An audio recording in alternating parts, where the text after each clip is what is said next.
అందరికీ నమస్కారం. Welcome to Bharati media. మొన్న 'గుంటూరు కారం' థియరిటికల్ ట్రైలర్ రిలీజ్ అయింది.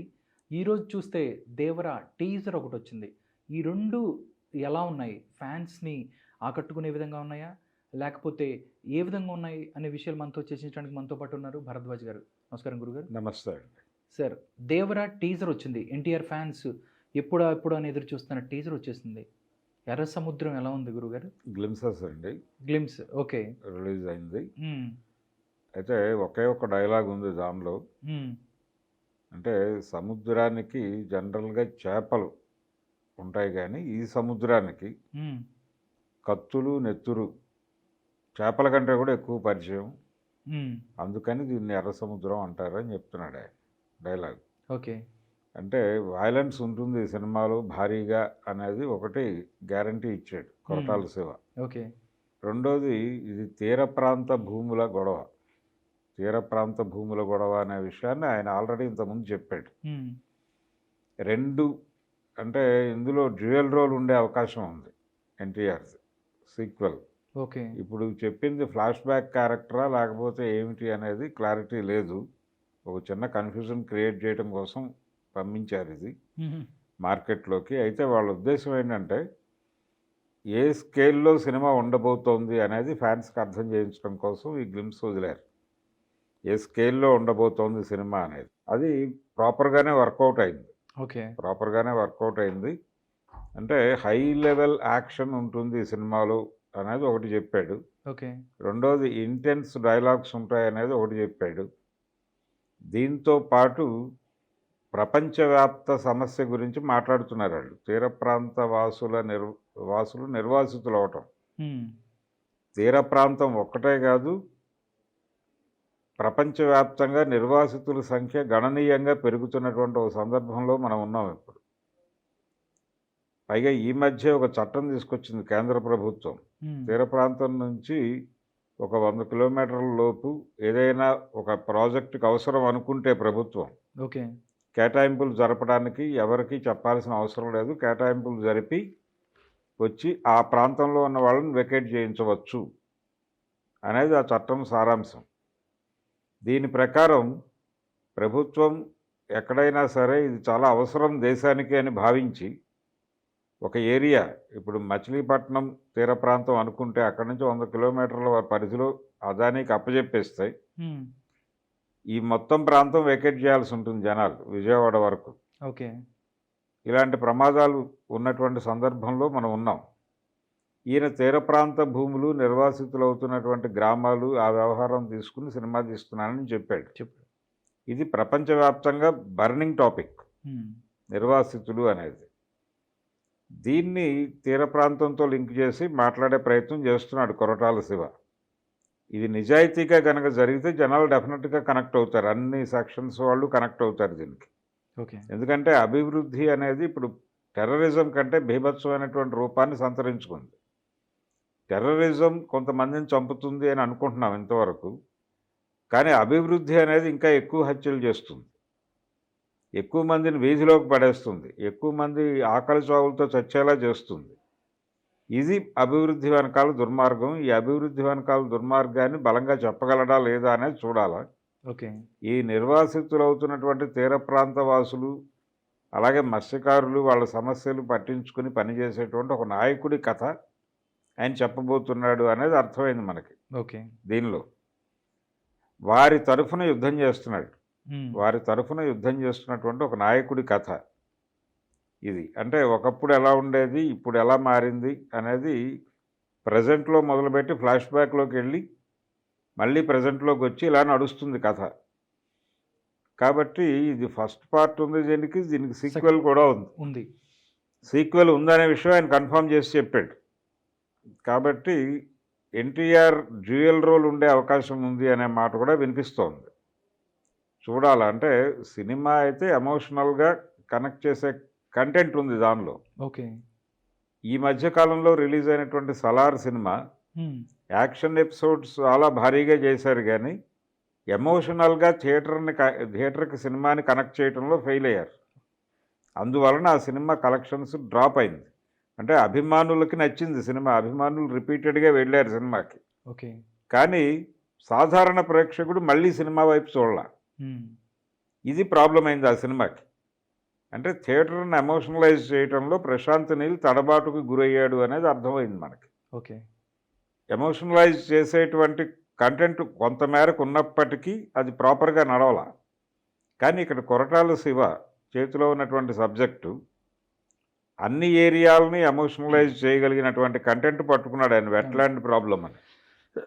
ఉమ్, సో ఈ ప్రాబ్లమ్ని ప్రాపర్గా కనుక డీల్ చేస్తే డెఫినెట్గా ఈ సినిమా హై లెవెల్లో ఎమోషనలైజ్ చేయగలుగుతుంది ఓకే. థియేటర్ని. సినిమా అనేది రెండు పనులు చేయాలి, ఒకటి ఎంటర్టైన్ చేయాలి, లేదు ఎమోషనలైజ్ చేయాలి. ఎంటర్టైన్ చేస్తూ ఎమోషనలైజ్ చేయగలిగితే ఎంటర్టైన్ చేస్తూ ఎమోషనలైజ్ చేయగలిగితే ఆ సినిమా చాలా పెద్ద హిట్ అవుతుంది. ఈ సినిమాకి కొన్ని ఆ లక్షణాలు కనిపిస్తున్నాయి గ్లింప్స్లో. కాబట్టి చూడాలి ఏ రేంజ్ హిట్ అవుతుంది ఇది అనేది. రెండోది, ఒక హిట్ ఇప్పుడు కొరటాల శివకి చాలా అవసరం, ఎన్టీఆర్కి కూడా అవసరం. ఇక్కడ ఇంకొక కామన్ థింగ్ ఏంటంటే RRRలో చేసినటువంటి ఇద్దరు హీరోలు RRR నుంచి బయటకు వచ్చిన తర్వాత కొరటాల శివకే చేశారు. రామ్ చరణ్ ఆచార్య, అలాగే ఎన్టీఆర్ ఇప్పుడు దేవరా. ఈ ఇద్దరు హీరోలు అక్కడ RRRలో కలిసి యాక్ట్ చేసిన వాళ్ళు. బయటకు వచ్చి మళ్ళీ విడివిడిగా రాజమౌళి సినిమాలో నటించినటువంటి హీరోలకి ఇమ్మీడియట్గా వేరే సినిమాలో చేసినప్పుడు హిట్ దక్కదు అనేది ఒక మూఢనమ్మకంగా ప్రచారంలో ఉంది. అయితే ఆ అకౌంట్లో చూస్తే రామ్ చరణ్కి ఆచార్య ఇచ్చేశాడు కొరటాల శివ. నెక్స్ట్ ఇప్పుడు జూనియర్ ఎన్టీఆర్కి ఇస్తున్నాడు. ఏమి ఇస్తున్నాడు అనే దానిలో కన్ఫ్యూజన్ ఉంది. ఓకే. అయితే ఇది కేవలం మూఢనమ్మకమే.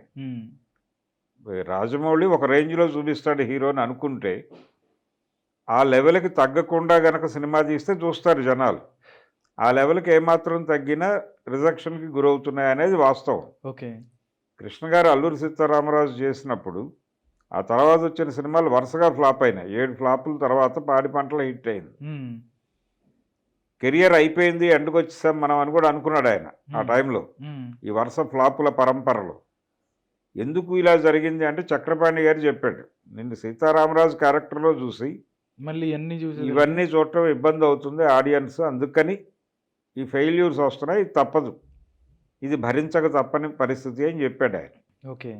కాబట్టి రాజమౌళి సినిమాలో చేసిన వాళ్ళకి ఫ్లాపులు రావడానికి ఇదే కారణం, అంతే తప్ప మరొకటి కాదు. ఇప్పుడు ఈ సినిమాలో రాజమౌళి సినిమాల రేంజ్, ఎమోషను, ఆ స్కేల్లో యాక్షన్ ఎపిసోడ్స్ ఇవన్నీ ఉంటే, అలాగే థియేటర్ని ఎమోషనలైజ్ చేసేటువంటి కంటెంట్ ఉంటే, ఓకే, ఆ మూఢనమ్మకాన్ని పక్కకి జరిపి ఇది హిట్ అవుతుంది.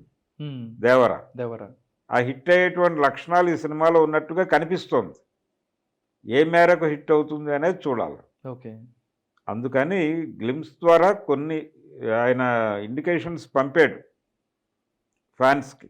రేపు ట్రైలర్లు వస్తాయి, ఇంకా టీజర్ వస్తుంది, ట్రైలర్ వస్తుంది, ప్రీ రిలీజ్ ఈవెంట్లు ఉంటాయి, సినిమా రిలీజ్ ఉంటుంది. కాబట్టి మరింత విస్తారంగా సబ్జెక్ట్ మీద మనం మాట్లాడుకోవడానికి అవకాశం ఉంటుంది. స్టార్ కాస్ట్ కూడా చాలా బ్రహ్మాండంగా ఉంది. ఎన్టీఆర్ ఉన్నాడు, అటువైపున శ్రీదేవి కూతురి జాన్వీ కపూర్ ఉంది. అవును.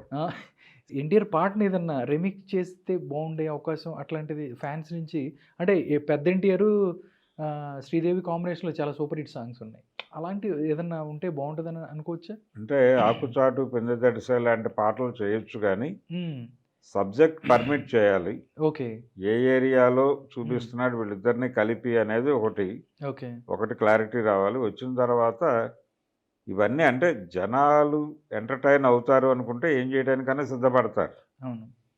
కాబట్టి ఈ రిఫరెన్స్ వాడితే వాడచ్చు. ఎన్టీఆర్ శ్రీదేవి కాంబినేషను అంటే హిట్ పెయిర్, అది అవును, హిట్ పెయిర్. వాళ్ళు యాక్ట్ చేసిన సినిమాలన్నీ చాలా పెద్ద విజయాలు సాధించినాయి. అది వేటగాడు కావచ్చు, కొండవీటి సింహం కావచ్చు, సర్దార్ పాపారాయుడు కావచ్చు, బొబ్బిలి పులి కావచ్చు.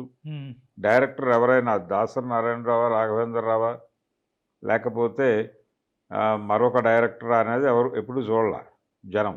వాళ్ళని హిట్ పెయిర్గానే చూశారు. వాళ్ళు చేసినటువంటి ఈవెన్ కట్టా సుబ్బారావు డైరెక్షన్లో చేసిన వయ్యారి భామలు వగలవారి భర్తలు కూడా బాగానే రెవెన్యూ కలెక్ట్ చేయగలిగింది. వాళ్ళిద్దరే హీరోయిన్స్, దాంట్లో ఎన్టీఆర్ పెయిర్, శ్రీదేవి. అందుకని అలాంటి దాన్ని రిఫర్ చేస్తూ ఒక సన్నివేశము లేకపోతే ఒక పాట వాడితే బాగానే ఉంటుంది. అది అంటే ఆ లింక్ చేయటం అనేది పాత జనరేషన్ని కొత్త జనరేషన్కి లింక్ చేయటం అనేది బాగానే ఉంటుంది, ఇంట్రెస్టింగ్ టాపిక్కి. దాన్ని ఏ మేరకు వాడతాడు అనేది చూడాలి. చూడాలి. అంటే సబ్జెక్ట్ పర్మిట్ చేయాలి. ఓకే. సబ్జెక్ట్ పర్మిట్ చేస్తేనే ఎంటర్టైన్మెంట్ నడుస్తుంది. ఓకే. ఇది ఎమోషనల్ సబ్జెక్ట్గా అనిపిస్తోంది. వెట్లాండ్ ప్రాబ్లం అనే మాట వాడాడు ఆయన. వెట్లాండ్ ప్రాబ్లం అని వాడాడు. దాంతోపాటు ఈరోజు రిలీజ్ అయినటువంటి గ్లిమ్స్లో విపరీతమైన వైలెన్స్ ఉంది, తీవ్రమైన హింస. అంటే ఈ మధ్యకాలంలో వస్తున్నటువంటి పాన్ ఇండియా సినిమాలు అన్నిట్లోనూ వైలెన్స్ కామన్గా కనిపిస్తోంది.